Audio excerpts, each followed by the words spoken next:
আসসালামু আলাইকুম। দেশ বিদেশ টিভি থেকে হুসেন বলছি। আমার চ্যানেলে সবাইকে স্বাগত। ডক্টর ইউনূস সাহেব ক্ষমতায় আছেন এবং অনেকেই ধারণা করেছিলেন যে ডক্টর ইউনূস হচ্ছেন আমেরিকার যে ডেমোক্রেটিক পার্টি আছে তাদের লোক। হিলারি ক্লিন্টন, বাইডেন, তার সাথে তার মহাখাতির এবং রিপাবলিকান পার্টির প্রার্থী ডোনাল্ড ট্রাম্প যখন ক্ষমতায় বসলেন, অনেকে মনে করলেন এখন খবর আছে ইউনূস সাহেবের। কারণ ডোনাল্ড ট্রাম্প হয়তো জানেন যে ইউনূস সাহেব হিলারির নির্বাচনে ফান্ড দিয়েছিলেন এবং তাদের লোক, সুতরাং তিনি ব্যাকে বসতে পারেন।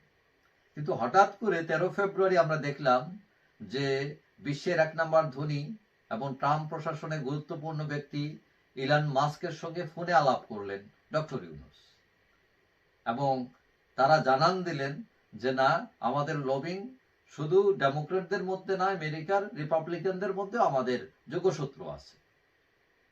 এবং তারা দুইজন, ইলন মাস্ক এবং ডক্টর ইউনূস, ফোনে যে আলাপ করেন সেটা হলো স্টারলিংক সেবা নিয়ে, যে তারা স্টারলিংক সেবা বাংলাদেশে আনতে চান।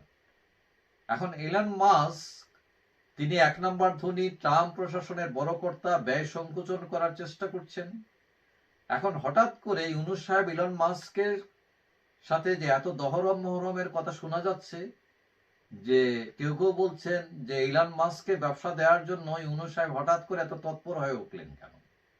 এখন গতকাল শনিবার আমরা দেখলাম তথ্য প্রযুক্তি বিষয়ক বিশেষ সহকারী ডক্টর ইউনূস সাহেবের ফয়েজ আহমদ তৈয়ব, তিনি বলছেন যে স্টারলিংকের একটি প্রতিনিধি দল বাংলাদেশে সফর করছে এখন, এবং বিভিন্ন প্রতিষ্ঠানের সাথে চুক্তি হয়েছে। বিভিন্ন জমি অবকাঠামো ব্যবহারের বিষয়টি বিবেচনা করছে তারা, এবং স্টারলিংক হাই স্পিড ইন্টারনেটের নিশ্চয়তা দিতে চায় এবং আগামী 90 দিনের মধ্যে স্টারলিংক সেবা চালুর প্রয়োজনীয় কাজ সম্পাদনের জন্য নির্দেশ দিয়েছে সরকার। এখন কথা হচ্ছে, স্টারলিংক সেবা আমাদের প্রান্তিক জনগোষ্ঠীকে কতটুকু উপকৃত করবে, নাকি আমাদের পকেট খালি করবে। এখন এই স্টারলিংকের মালিক হচ্ছেন ইলন মাস্ক, তিনিও ব্যবসায়ী। আমাদের ট্রাম্প সাহেব তিনিও ব্যবসায়ী। তো তারা যে হয়তো আমাদের দেশে আসছেন মানে লাভ না করার উদ্দেশ্য তো আসেন না। তো এখন কেউ কেউ মনে করতেছেন যে ইউনূস সাহেবের উদ্দেশ্য মানে বাংলাদেশের সেবার চেয়ে বড় উদ্দেশ্য হলো যে মানুষকে বোঝানো যে আমেরিকা আমার সাথে আছে। মানে যতটুকু না অর্থনৈতিক, তার চেয়ে বেশি হচ্ছে রাজনৈতিক। অর্থাৎ আমেরিকাকে হাতে রাখা, ট্রাম্প প্রশাসন হাতে রাখলে অনেক কিছু সম্ভব এবং ক্ষমতায় টিকে থাকতেও স্বস্তি। এখন কেউ কেউ বলছেন যে ইউনূস এই যে কূটনীতিতে অনেকটাই এগিয়ে গেছেন। আওয়ামী লীগ এর আগে লবিস্ট নিয়োগ করেছে আমেরিকায়, সজীবদের জয় আমরা যেটা শুনেছি, কিন্তু এখনো পর্যন্ত তার কোনো ভালো পজিটিভ রেজাল্ট পাওয়া যাচ্ছে না। কিন্তু আওয়ামী লীগের অনেকেই আবার বলছেন সময় কিন্তু ফুরায় যায়নি। আওয়ামী লীগের লোকেরা এখনো দেশে বিদেশে তৎপর রয়েছে। এখন কেউ কেউ বলছেন আওয়ামী লীগের লোকজন যে ইউনূস সাহেব ইলন মাস্ককে জয় করেছেন, শেখ হাসিনা ট্রাম্পকে জয় করে চমক দেখাতে পারেন।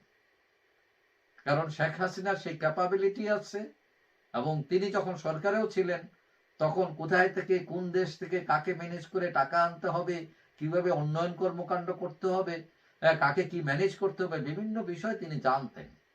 যার ফলে তারা বিশ্বাস করেন আওয়ামী লীগের লোকেরা যে ইউনূস সাহেব ইলন মাস্ককে জয় করে একটা বাহা বানিয়েছেন। এখন শেখ হাসিনা ইলন মাস্কের বস ট্রাম্পকে জয় করে আবার চমক দেখাতে পারে। যাই হোক, আমরা চমক দেখার অপেক্ষায় থাকলাম, দেখি কি হয়। যাই হোক, সবাই ভালো থাকবেন।